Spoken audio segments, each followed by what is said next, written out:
Quase todo mundo ama refrigerante, e a Coca-Cola é a marca de refrigerante mais famosa do planeta, sendo uma das multinacionais mais ricas. Mas você sabia que a famosa marca só se tornou o que é hoje graças a talvez uma única campanha de marketing? Mas não se engane, ela foi um fracasso absoluto. Então nesse vídeo, você vai entender como uma campanha de marketing fracassada fez a Coca-Cola ganhar bilhões e se tornar uma das maiores empresas da história.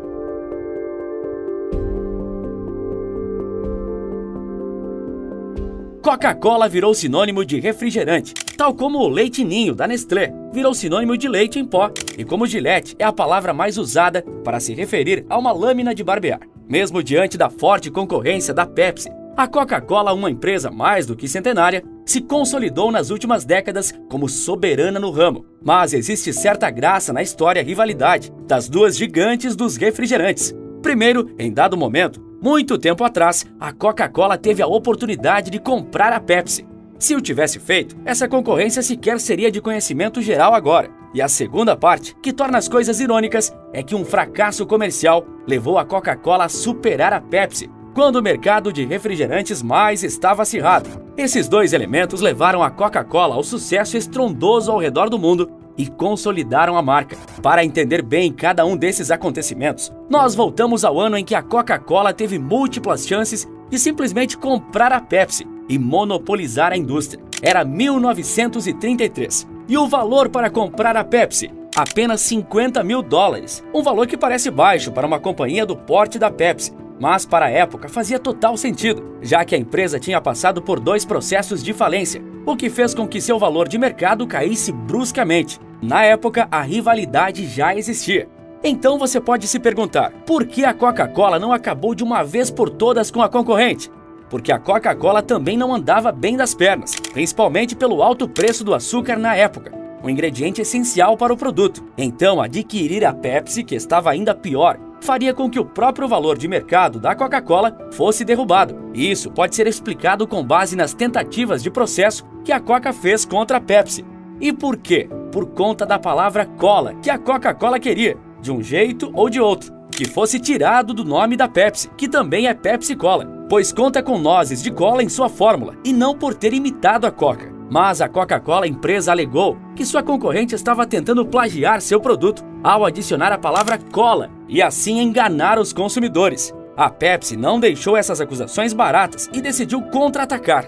E adivinha qual foi esse contra-ataque? Sim, também com o processo. A Pepsi alegou que a Coca prejudicava a competitividade do mercado com táticas sujas que só a favoreciam para criar um monopólio dos refrigerantes. E que a justiça decidiu das acusações de ambos os lados foi que o termo cola era genérico e nem Pepsi nem Coca tinham direito sobre ele. E assim qualquer marca de refrigerante tinha permissão para usá-lo. No fim das contas, a Coca havia perdido a chance de comprar sua maior concorrente. E de quebra, ainda perdeu o processo, sem prejudicar a Pepsi como planejava. E esse erro gerou uma batalha interminável de marketing e propaganda entre Coca-Cola e Pepsi. Batalha essa que conta com um erro grotesco que mudou tudo e se tornou um dos maiores casos de fracasso comercial da história, como veremos daqui a pouco. Antes de elas mergulharem totalmente na disputa de quem tinha o melhor marketing, as duas empresas adotaram uma estratégia agressiva de preços, onde uma tentava vender o produto mais barato do que a outra. Obviamente, isso não funcionou, pois prejudicava ambas financeiramente. Então, elas fizeram um acordo nos bastidores para interromper a luta de preços agressivos e focarem, cada uma à sua maneira, em publicidade. Isso ocorre em um contexto de Segunda Guerra Mundial e uma escassez global de açúcar, prejudicando todos os produtores de refrigerante. Nessas horas, a inventividade precisava falar mais alto. E para conquistar os clientes, a Coca-Cola passou a se vender como o refrigerante americano, em uma época onde o patriotismo estava à flor da pele. A empresa não parou por aí e garantiu ao governo norte-americano que ofereceria refrigerante para todos os soldados do país a um preço de 5 centavos, porém contando com o subsídio do governo, devido ao seu forte lobby no Congresso americano. No final das contas, o pagador de impostos americano arcava com o baixo custo de venda da Coca-Cola para os soldados, não a empresa, que se vendia como patriota. Dessa forma, ela também conquistou a Europa, já que o conflito se deu em grande parte no velho continente. Pelas quase 3 décadas seguintes ao conflito, que se encerrou em 1945, a Coca-Cola se firmou como a bebida dos americanos e agora já havia se espalhado por dezenas de outros países. Mas a Pepsi assistiu isso tudo de braços cruzados? Não, ela passou a investir no público mais jovem que não se encantava muito com o discurso datado da Coca-Cola. A Pepsi passou a ser ousada com sua publicidade e fez grandes propagandas, sendo uma delas bem famosa. Uma criança, para evidenciar o novo público-alvo da Pepsi, se dirigia a uma máquina de refrigerante, deposita uma moeda e aperta o botão da Coca-Cola, que era mais acessível para pessoas de vários tamanhos, onde ele não precisava se esticar para apertar, já que tinha baixa estatura. Ele compra 2 refris da marca. Então, ele usa as 2 latas de refrigerante para se apoiar e conseguir alcançar o botão da Pepsi, e assim pegar o refri dela. A ousadia nas propagandas foi uma parte importante para conquistar os jovens que não gostavam do aspecto antiquado da Coca. O sabor foi outro aspecto fundamental. Na década de 70, a Coca-Cola enfim percebeu que a Pepsi tinha se tornado um concorrente impossível de ignorar e que em pouco tempo ela poderia ser superada pela empresa que tinha se recusado a comprar 40 anos antes. E a Pepsi estava disposta a fazer o que fosse necessário para desbancar a Coca-Cola. Dessa forma, nasceu o famoso Pepsi Challenge. E o que seria isso? O Pepsi Challenge era um teste às cegas, onde a marca entregava 2 copos brancos, onde um tinha Coca-Cola e o outro tinha Pepsi. Mas, obviamente, as pessoas não sabiam qual tinha o quê. E qual foi o resultado desses testes? A grande maioria das pessoas preferiam o sabor da Pepsi do que o sabor da Coca, que era a líder do mercado. E a empresa não perdeu tempo em provocar a rival, produzindo comerciais que exibiam os testes às cegas e enfatizando como por todos os Estados Unidos as pessoas escolhiam Pepsi repetidas vezes.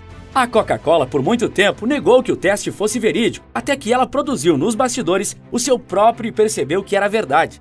O sabor doce da Pepsi deixou os diretores da Coca-Cola com um gosto amargo na boca. Inicialmente, a Coca decidiu responder a isso produzindo cada vez mais comerciais com um grande investimento e praticando preços mais baixos para conter o avanço da Pepsi. Mas de nada adiantou e a companhia, em 1983, tinha apenas 23% de participação no mercado de refrigerantes. E diante disso, eles se perguntaram: a fórmula da Coca-Cola havia se tornado velha demais? Era hora de mudar? A Coca-Cola então mudou seu sabor.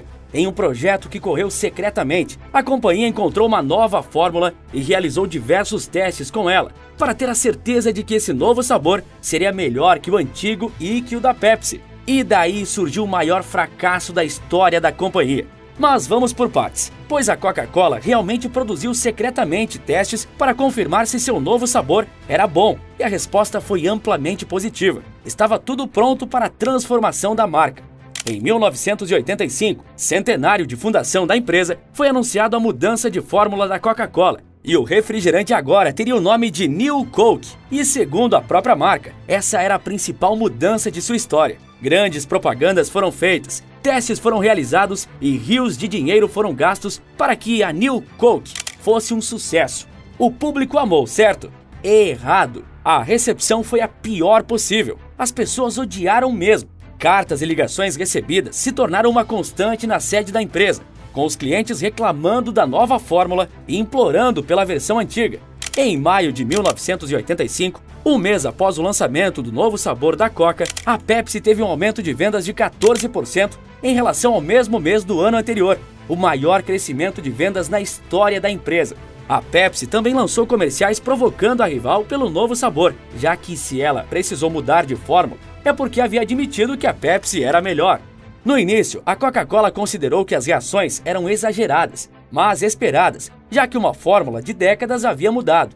Com o tempo, a companhia achava que os clientes passariam a adorar o novo sabor.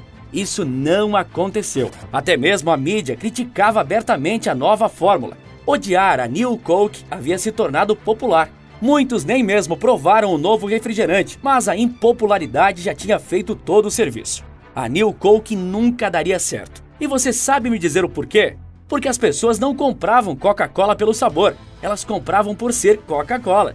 A marca, durante 100 anos, acompanhou o americano no dia a dia, durante guerras, da infância à vida adulta.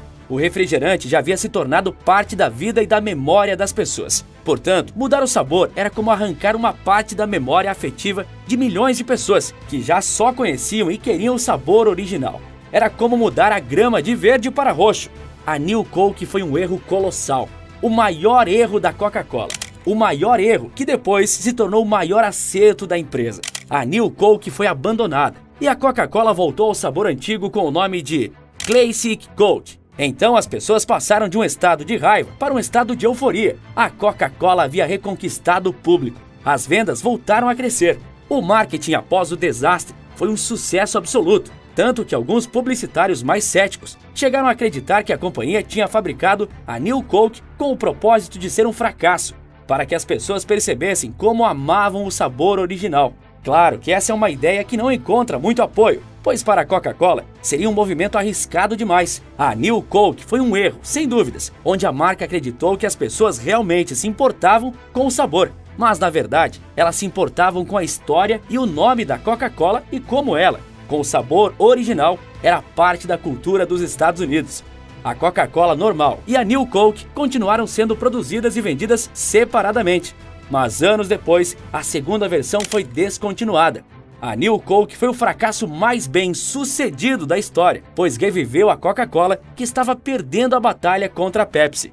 Um fracasso que rendeu bilhões à empresa. Apenas nos últimos 3 meses do ano passado, 2021, a Coca-Cola registrou 2,4 bilhões de dólares de lucro.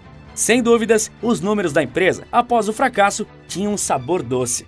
Um sabor que todos dentro da Coca-Cola devem ter gostado. E se você quiser descobrir como eu criei um negócio produzindo vídeos e estou vivendo disso, assim como você também pode viver, independente de sua idade ou ocupação, confira uma aula grátis minha no primeiro link da descrição. E você sabia que assim como a Coca cresceu de um fracasso, o Spotify, o gigante do streaming de música, também cresceu de forma ilegal e agora pode estar controlando tudo o que você escuta? Não sabia? Então clique no vídeo que está aparecendo agora na sua tela que eu te conto tudo sobre a ascensão e o futuro do Spotify. Por esse vídeo é isso. Um forte abraço e bons negócios!